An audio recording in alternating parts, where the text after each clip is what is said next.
So basically, they realized they couldn't persuade a jury the way they want to, so they manipulated juries. And that's the American penal system. Like, people say, oh, they put things in place to try to avoid that stuff, but... Yeah. You so-called African American, right? And you got 10 Edomites and two African Americans. Yeah. And that's a jury. I ain't gonna go your way. Right. And I see that, man. I'm giving up the ghost. And that's a jury of your peers, apparently. Right.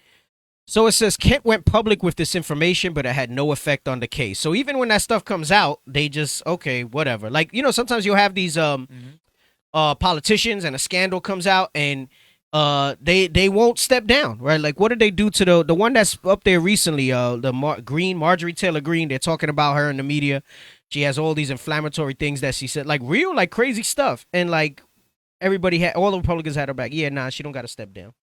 You know, she don't got, you know, they did some stuff that they do in there. They took off committees and things like that.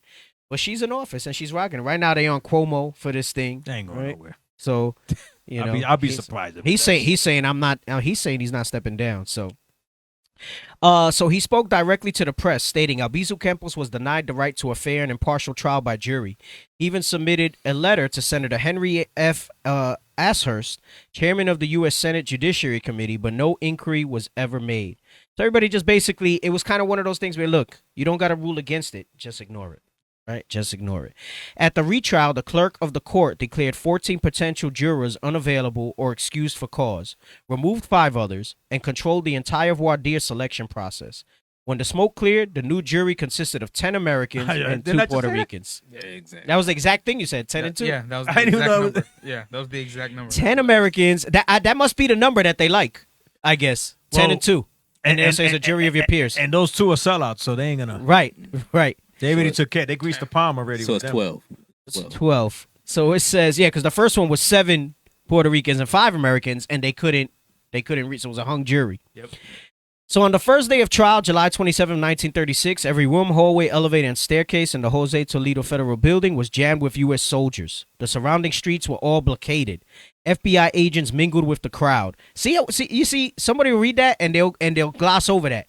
We've been talking about that. Bishop been bringing that out, and we've been talking about it for years, that they put agents in the crowd, undercover. Hey, Judas the Black Messiah, the Edomite FBI agent. Yeah, was there. You saw him there eyeing his infiltrator, right? You saw him there. Mm-hmm.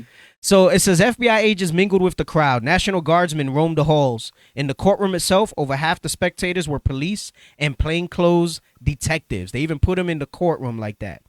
On July 31st, 1936, the Incident Police arrived with Thompson machine guns. Those are the Tommy guns. Those are the ones with the round thing. Those things hold. They hold, I think, like 100 rounds. Yeah, it's like 100 rounds. Crazy, It's like 100 rounds in each canister. Tommy gun. That's American gangster. That's the one from what was that movie? Dick Tracy. But with Tom Hanks. Yeah. I was way off. I was gonna say something Perdition. Road to Perdition. Road to Perdition. I was gonna Road to say Perdition. The Mask with Jim Carrey. Yeah, he had one there too. Yeah, he did. Yeah, you're from Phoenix. It's true. It's true. No mean city. No mean city. So it says, and tear gas and cleared out the entire building. U.S. military commanders from Camp Santiago and the new chief of police, Colonel Enrique de Orbeta. So that's probably another sellout in there, right? Sat in the courtroom as the jury delivered its verdict. 10 years imprisonment for Albizu, 6 years for the other nationalists. Jeez. Elmer M. Ellsworth, a special assistant to Governor Winship, was a member of this hand-picked jury. In a fit of remorse, he sent a letter to President Roosevelt stating the jury was motivated by strong, if not violent, prejudice against the nationalists and was prepared to convict them regardless of the evidence. So he's letting you know that they were persuaded to convict them. 10 of the jurors were American residents in Puerto Rico. Now you have to think about this, especially if you saw Judas and the Black Messiah. J. Edgar Hoover was the one that was behind all this during these times. J. Edgar Hoover was trying to get Fred Hampton on anything. What did they say they got him on? I forgot what it was. Groceries. They say he stole some groceries. Ice cream. That's what it was. Yep.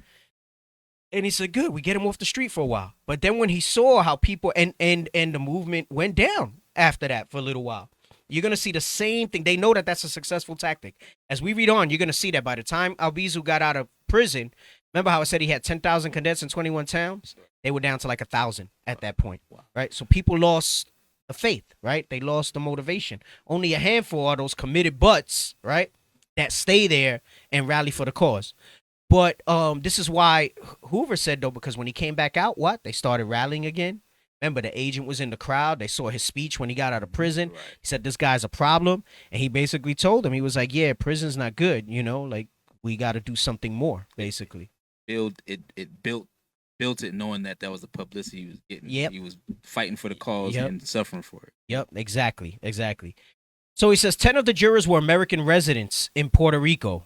And even the 2 Puerto Ricans were closely associated with American business interests. So like you said, Cap, they were sellouts, the 2 Puerto Ricans that were on in there. It was evident from the composition of the jury that the nationalists did not and could not get a fair trial.